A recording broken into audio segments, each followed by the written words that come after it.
The Spooky Festival just released on CraftersMC Skyblock, and there's a lot of new stuff to figure out.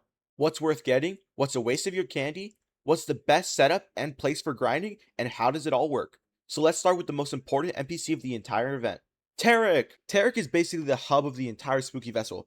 He's where you're going to spend most of your candy, and if you're looking at his shop, it can be pretty difficult to figure out what you should actually prioritize. The first thing I'd recommend getting is the Trick or Treat bag. It's only one green candy, and it's basically the backpack you're going to be using for the entire event.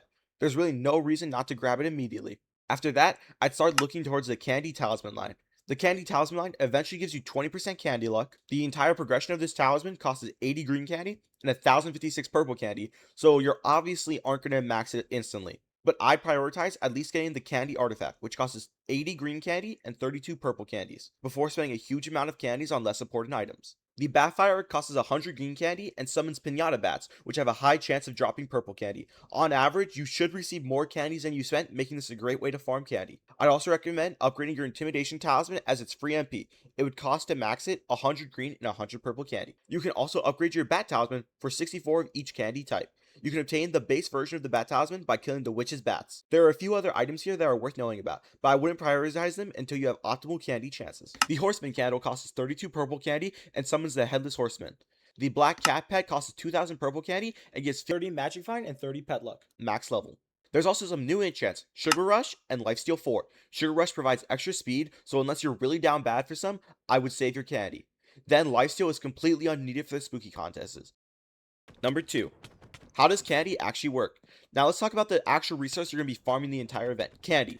Green candy is the common version, while purple is significantly rare. Both can drop from any mob during the Spooky Festival, but Spooky Mobs have a better chance of dropping candies. Spooky Mobs spawn in areas like the Graveyard and Wilderness, but you can only deal 1 damage per hit to them. It doesn't matter how much damage your weapon normally does, if you're hitting one of these mobs, you're only doing 1 damage. Number 3, Trick or Treat Chest. While killing spooky mobs during the festival, you also have a chance to spawn trick or treat chests. These chests are important because they contain things like ectoplasm, pumpkin guts, new talismans, pet augments, and much more. Ectoplasm and pumpkin guts are important because they are new crafting materials used in many recipes such as the gold buster and the pumpkin launcher. The spooky pupcake is probably the new best pet augment in the game for damage. It gives 30 strength and 20 speed. The Bat Person Talisman is a talisman that gives more stats based on how many bats you have summoned.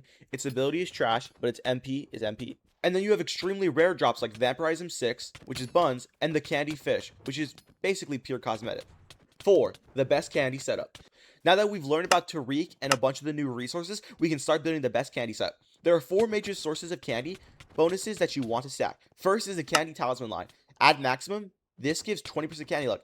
As I said earlier, I highly recommend getting the Candy Artifact. Then there's the Bat Pet, which provides another 20% candy luck at max level. The Bat Pet is attainable through crafting like many other pets, but is special as it's the only pet you're unable to craft above the common rarity, so you're forced to use Dolores to get it to legendary.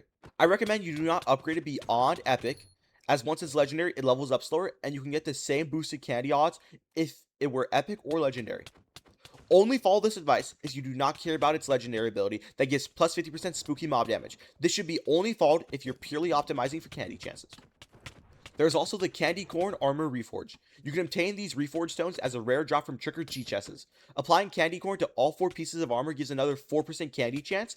And finally, we have Bat Armor and Spooky Armor. Spooky Armor provides 20% green candy chance and 5% purple candy chance, while Bat Armor provides plus 20% candy chance and 5% purple candy chance. But this is where Bat Armor has a pretty significant advantage. Bat Armor gets part of its candy bonus for individual armor pieces. That means you don't actually need to wear the full set. You can wear 3 pieces of Bat Armor and use something in your 4 slots such as Rancher Boots. Spooky Armor doesn't work the same way. So depending on what you're doing, Bat Armor can be significantly better. With every candy upgrade combined at its best possible form, you can reach plus 64% candy chance and plus 5% purple candy chance. Number 5. What's actually the best way to grind? The best method to farm candy isn't farming all the new custom mobs in the Graveyard and Wilderness. It's farming defenseless farm animals in the Harvest Haven, with a Bamboo Blowpipe and explosive arrows. The Bamboo Blowpipe is optimal since it gives 40% attack speed and it is a short bow, allowing you to shoot much faster than any other bow. Then explosive arrows for the area of effect. This method is so incredibly broken that the whole top 5, including myself, gained their positions in the first Spooky Festival by farming within the Harvest Haven. Now, for those who still choose to farm the new custom spooky mobs, here's what you're going to want to do.